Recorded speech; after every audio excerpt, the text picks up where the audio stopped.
안녕하세요. HSK 전문 강사 김은정입니다. 이 시간에는 2월 HSK 3급 시험을 대비해서 대비 특강을 진행해 볼까 합니다. 이 시간에는 특별히 쓰기 파트를 좀 대비 특강을 진행을 할 건데요. 우리가 시험 보러 가기 전에 그동안 공부했던 것들 중에서 내가 정말 시험 보러 가기 직전에 어떤 것들의 포인트를 짚고 나가야 되는지를 한번 살펴보는 시간을 가져보도록 하겠습니다. 한눈에 보는 쓰기 핵심 전략을 한번 저희가 알아볼 거예요.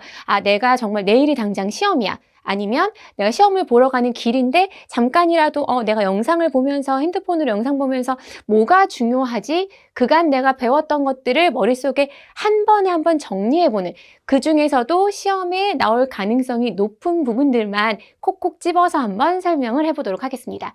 자, 핵심 전략을 살펴볼 텐데요. 기본 구조 먼저 봐야 됩니다. 아무래도 쓰기는 배열하기를 저희가 지금 중점적으로 다뤄볼 건데요. 배열하기의 경우에는 중요한 핵심 구조, 그리고 중요한 문법 사항들을 정리해서 정말 정확하게 제대로 중국인의 화법에 맞게 단어를 문장이 완성될 수 있게 배열하는 것이 바로 쓰기 영역이기 때문에 우리가 쓰기를 볼 때 가장 중요한 거 받자문, 빼이자문 여러 가지 문법들이 많아도 기본 구조가 제일 중요합니다. 기본적으로 중국인들이 말을 할 때 어떠한 구조를 가지고 이야기하는지에 대한 기본 구조는 모든 문제의 가장 틀이 되죠. 그게 보호 문제이건 받자 문제이건 비교문 문제이건 영동문 문제이건 간에 기본적으로 주어, 수로, 목적어를 가지고 있는 기본 구조를 짚는 게 제일 중요하기 때문에 그래, 내가 쓰기 파트를 한 번에 정리를 하려고 할 때 봐야 될 것이 기본 구조구나. 중요한 게 뭐냐면 우리가 그래, 기본 구조는 주술목으로 되어 있고 각각의 문장 성분이 어떻게 이루어져 있고 라는 사실들은 이론적으로 알고 있는데, 막상 우리가 시험을 볼 때에 단어들이 산발적으로 이제 순서 없이 이렇게 딱 제시가 되어 있잖아요. 그럼 내가 뭐부터 확인해야 될지를 모르는 경우들이 되게 많단 말이에요. 그래, 주술목이라고 얘기를 했고, 그리고 특수 문법들이 있었었는데 근데 그게 딱 눈에 안 들어오고 그냥 우린 시험지에 있는 문제만 보는 거잖아요. 그때 딱 적용할 수 있는 포인트를 좀 살펴보도록 하겠습니다. 더가 있을 거예요. 더가 나올 가능성이 굉장히 높은데, 더 뒤에는 내가 명사를 넣어야겠다. 더랑 명사가 짝꿍이야. 머릿속에서 주술목이 있고 이렇게 생각하지 말고요. 그래, 제시되어 있는 것 중에서 더 보이면 명사랑 내가 짝꿍을 만들어야겠다 생각하시면 돼요. 이게 저희가 이제 시험을 굉장히 길게 앞두고 하나하나 차근차근 기본기를 다지는 것이 아니라 시험 직전에 내가 이때까지 배웠던 것 중에서 내가 당장 시험 볼 때 적용할 게 뭐지? 라는 포인트를 맞춰서 대비 특강을 진행하는 거기 때문에 더 보이면 명사 넣어야지 이렇게 머릿속에 싹싹 넣으시는 게 좋을 것 같아요. 그리고 헌 뒤에는 보통 매우라는 뜻을 가진 헌이란 정도 부사 뒤에는 형용사를 넣어야겠다. 헌다, 헌小 이런 식으로요. 그래서 헌 뒤에는 형용사 짝꿍해야지 이렇게 하고 난 다음에 제시되어 있는 단어들을 서로 짝꿍끼리 뭉쳐놓은 다음에 이제 하나하나 처음부터 말을 만들어야 되잖아요. 제가 데뷔 특강을 장기간 동안 쭉 이렇게 진행해 오면서 쓰기 파트 때는 항상 공통적으로 이야기했던 것이, 우리가 말을 할 때 주어 먼저 말을 한다고 해서 우리의 말 어순대로 주어 먼저 찾지 마시고 수어랑 목적어 세트로 기둥을 세운 다음에 문장을 만드세요라는 얘기를 굉장히 많이 했어요. 그러니까 오늘 머릿속에 딱 기억하셔야 될 것은 기본 구조 파트에선 더 뒤에 명사 넣고 헌 뒤엔 형용사, 수어 목적어 찾자 하고 머릿속에 딱 넣고 시험 보러 가시면 될 것 같아요. 그래서 두 번째, 수어와 목적어를 같이 세트로 찾으셔야 돼요. 吃 하면 판, 먹어 뭘 밥을, 취 가면 장소, 学校 학교 이런 식으로 수로 목적어를 찾고 난 다음에 주어 찾는 게 현명한 판단인 거죠. 자, 우리가 이렇게 아무리 기본 구조를 설명을 드려도 총정리할 때 이 포인트만 기억하세요 하고 넘어가기에는 우리가 어쨌든 간에 고사장에서 시험 문제를 보면서 문제를 풀 거잖아요. 그래서 문제로 한번 파악을 해볼 거예요. 자, 보시면 이런 식으로 나오는 거죠. 내가 막 머릿속에서 온갖 문법은 다 공부해가지고 왔는데 딱 이렇게 보면 어떻게 해야 돼? 그래, 선생님이 더 뒤에는 명사 쓰고 그 다음에 헌전, 회의장 같은 정도부사 뒤에는 형용사 쓰라고 그랬지? 근데 지금 빼놓고 딱 2개 남았어요. 그럼 누가 봐도 더 뒤에 명사는 션인이 2개가 짝꿍이고 그 다음에 쩐, 헌이랑 똑같죠? 매우라는 건 설령 내가 하오팅이 무슨 뜻인지 몰라도 얘가 형용사일 가능성이 높은 거잖아요. 하오가 들어가 있기도 하고요. 그래서 얘가 둘이 짝꿍이야. 그리고 마지막에 아 쓰면 끝나는 거죠. 그렇기 때문에 아 내가 주어, 수어, 목적어, 주어가 있고 수어가 있고 목적어가 있고 부사어가 있고 막 문법적인 게 아니라 진짜 시험 현장에서 당장에 써먹을 수 있는 포인트를 오늘 설명을 해드리도록 합니다. 자, 赵老师的声音이 주어 만들고요. 真好听啊. 너무 듣기 좋아요. 다시 한번 반복입니다. 더 플러스 명사, 真 플러스 형용사 이렇게 가시면 되죠. 자, 두 번째, 수어랑 목적어를 같이 찾아야 되는 부분에 대해서도 한번 저희가 예시를 짚고 넘어가 보도록 할게요. 근데 이게 머릿속으로만 넣는 것이 아니라 진짜 문제로 보는 거죠. 넝이 있고요. 찐티엔 더 뒤에는 어김없이 넣어야겠구나. 명사를. 그 다음에 타 나오고 찬지아 나오죠. 그럼 그 오늘의 그보다는 오늘의 회의가 적절하죠. 그래서 찐티엔더는 일단 회의를 붙여놓고 그리고 선생님이 수어랑 목적어를 같이 찾으라고 했으니까 찬지아라는 동사는요. 일반적으로 참가하다라는 동사는 행사나 활동이 나오기 때문에 아 찬지아가 회의랑 둘이 짝꿍이구나 라고 생각하시면 편하게 쭉 이어져요. 그래서 찬지아 회의만 잡아 놓으면 앞에 타, 넉만 붙이면 된다라는 거. 앞에서부터 주어부터 순차적으로 말을 만들려고 그러면 뒤로 갈수록 꼬일 수가 있어서 문장의 기둥인 수어랑 목적어를 잡아두고 나머지를 해결하신다는 거. 기본 구조만 기억을 하셔도 사실 그 출제되는 문제 중에서 거의 절반 이상들은 무난하게 풀 수 있다고 생각하시면 좋을 것 같습니다. 자, 머릿속에 짧게 탁탁 기억하는 거죠. 오늘은 장황하게 긴 내용을 설명하기보다는 진짜로 시험 직전에 내가 머릿속에 탁 기억하고 고사장에서 즉석에서 써먹을 수 있는 포인트들 설명드립니다.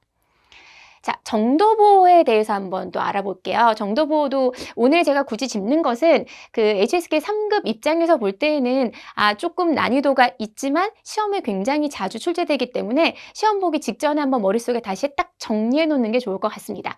동사 뒤에 더에 주목해라. 그죠? 그럼 보통 동사나 수어죠. 동사나 형용사 뒤에 더를 쓰면 뒤에 어느 정도나 상태가 오는데 이런 이론적인 설명보다는 이 제시되어 있는 시험 현장에서 딱 시험지에 제시되어 있는데 더가 보여요. 그럼 동사 뒤에 더가 붙어 있으면 뒤에 상태를 써야겠다라고 생각하시면 됩니다. 자, 연습 문제로 한번 파악을 해볼게요. 보면 모르겠어. 내가 이게 장인지 짱인지도 모르고 근데 더가 붙어 있어. 수어 뒤에 동사 뒤에 더가 붙어 있으면 뒤에 정도를 쓰면 되는구나 라고 생각을 하시면 돼요. 매일매일 나오고요. 可爱 나와. 아까도 말씀드렸죠. 非常이나 헌 뒤에는 형용사 써라. 그 다음에 더 뒤에는 명사 매일매일 붙이면 이 문장은 해결이 돼요. 그렇죠. 그래서 짱더라는 그 정도 보호의 기준을 딱 중심에 세워두고 타더 매일매일가 짱더 생긴 정도가 非常可爱 이렇게 머릿속에 넣으시면 돼요. 사실상 우리가 이론적으로 공부를 하는 것도 굉장히 중요하지만 문제를 통해서 딱 내가 문제를 봤을 때 어떻게 적용을 시켜야 되는지가 제일 중요하기 때문에 그 부분 위주로 보도록 하겠습니다. 장더 다음에는 상태 생긴 정도가 굉장히 귀여워. 그죠? 非常 다음에 그 아이나 더 뒤에 명사 쓰는 거는 계속적으로 설명을 드리고 있습니다. 목적어의 위치 확인하는 문제가 나올 가능성이 높죠. 정도보호에서는. 왜 그러냐면 목적어의 위치가 되게 어렵기 때문입니다. 정도보호에서. 왜냐하면 보어라는 게 특성상 수어랑 완전 짝꿍인 거거든요. 그래서 이 정도보호가 존재를 하는 이유가 수어랑 같이 붙어서 뒤에 상태를 이야기해 주는 거기 때문에 보통 수어 뒤에는 목적어가 오는데 목적어를 이기는 거예요.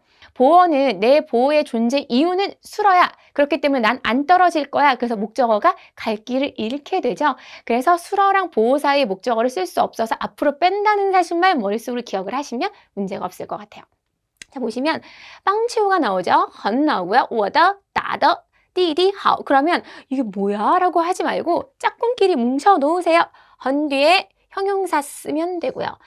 뒤에 상태 온다고 말을 했으니까 打得很好를 쓰면 되겠구나. 我的弟弟 하면 나의 남동생이 그죠? 그리고 어때요? 打得很好 굉장히 잘 친대요 라고 이야기를 해요. 그럼 우리의 목적어인 빵치우는 어디에 넣어야 해? 打得很好를 건드릴 수가 없어요. 그래서 그 수어 앞에다가 쓰면 되는구나 라고 머릿속에 딱 넣으시면 돼요. 무슨 얘기인지 아시죠? 그래서 打得很好 하고 이 빵치오라는 목적어는 제일 마지막에 수로 앞에다 놓는다. 왜냐하면 얘네 둘은 뗄래야 뗄 수 없으니까 라고 머릿속에 기억하시면 돼요. 자, 굉장히 짧게 중요한 포인트 딱딱 짚고 넘어가기 때문에 시험 보기 직전에 이 포인트만 딱 떠올리시고 시험 보셨으면 좋겠습니다. 받자문 갑니다. 받자문은 앞으로 뭐 4급, 5급, 6급까지 끝까지 끌고 갈 굉장히 중요한 문법 중에 하나인데요. 받자 같은 경우는 되게 복잡해요. 받자문 막 이렇게 두려워하실 필요 없습니다. 기본 구조를 머릿속에 넣으셔야 돼요. 그래서 받자는 을의 뜻을 가진다는 걸 먼저 머릿속에 넣으시고요.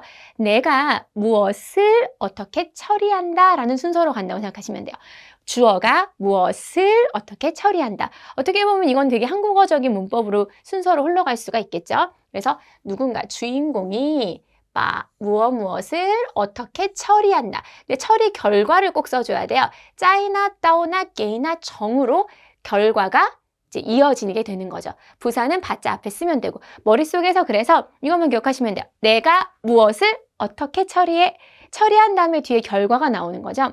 받자에서 제일 중요한 건 중국어는 시간 순서로 이루어진다는 거예요. 그래서 내가 무언가를 잡아서 이것을 들고 처리를 하고 그 결과가 어떻게 됐는지의 순서로 갈 수 있다는 거. 천천히 한번 봐볼게요. 보시면 이제 일단은 바가 눈에 띌 거면 얘는 바자문이구나 하고 머릿속에서 이제 마음의 준비를 해야 되는 거죠. 手机 나오고요. 桌子上 나오고요. 你笔也 나오고요. 放在가 나와요. 여기서 짜이라는 것은 앞서도 말씀드렸다시피 결과입니다. 그래서 장소가 나오면 뒤에 뭐 상, 샤, 방위사가 나올 가능성이 되게 크거든요. 차근차근 할게요. 무엇을 하면 뭐예요? 여기서 을을 갈 건 샹이 있기 때문에 테이블 위는 무엇을로 받긴 어렵죠. 그래서 핸드폰을 하고선 처리한다 그랬어요. 뒤에 바로 수로가 옵니다. 핸드폰을 팡 놔요. 어디에 놔요? 주어즈 샹에 놓는구나. 너 그거 하지 마 하고 이제 부사가 이렇게 돼 있는 거죠. 문장으로 보시면 좀 편해지고요. 시간 순서를 설명을 드릴게요. 내가 핸드폰을 놨어요. 근데 지금 어디에 있어요? 테이블 위에 있어요. 딱 시간 순서예요. 그래서 받자에다가 목적어 딱 쓰고 수로 뒤에 그 결과 쓰면 되겠다라고 머릿속에 도식화 시키시면 좋을 것 같습니다. 그래서 바 A, 방자에 B 해놓고 방위사 쓰는 건 전형적인 패턴이라는 거 기억하시면 조금 더 적용하기 쉬우실 거예요.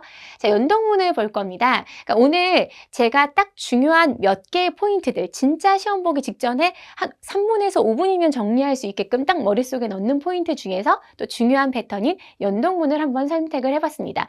아까 앞에서 바자를 설명하면서 말씀을 드렸죠. 중국어는 시간 순서로 진행이 된다라는 거. 동사가 여러 가지예요. 내가 한 사람이 여러 가지 행동을 하는데 그걸 시간 순서대로만 배열하시면 된다라는 거. 시간 순서가 중요하구나.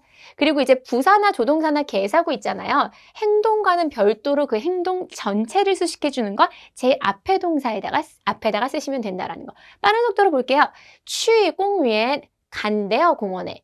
陪姐姐 하면 누나를 모시고. 他나오고 散步 하면 동사가 하나, 둘, 세 개의 행동을 하죠. 그러면 어떻게 해요? 처음에 내가 누나를 데리고 함께 그리고 어디에 공원에 가서 산책을 하는 거잖아요. 머릿속으로 그 순서만 생각하시면 사실 문제가 없어요. 他陪姐姐去公园散步 하시면 되는 거죠. 근데 이렇게 장창 같은 게 오는 거예요. 자주 그래 라던가 가끔 아니면 그걸 안 해 이렇게 부사는 전체 행동을 부정하는 거기 때문에 제일 앞에 쓰시면 돼요. 그래서 아빠를 보는 거죠, 내가 이제 항상 집에 가서 아버지를 만나는 상황인 건데 집에 돌아가야 아버지를 보는 거죠. 물론 이때에 따라서 아버지가 나를 보러 온다라고 해도 상관은 없습니다. 두 가지가 다 가능할 수 있지만 주체가 我常常回家看父亲에서 중요한 건 부사어의 위치라는 거. 이렇게 해서 살펴보시면 될 것 같습니다.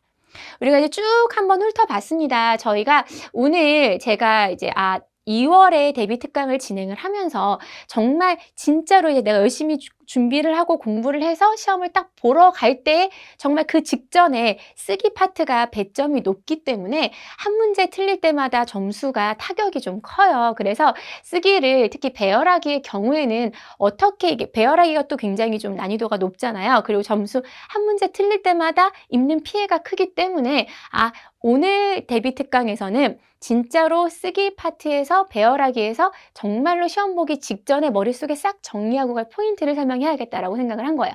기본 구조 기억하시고요.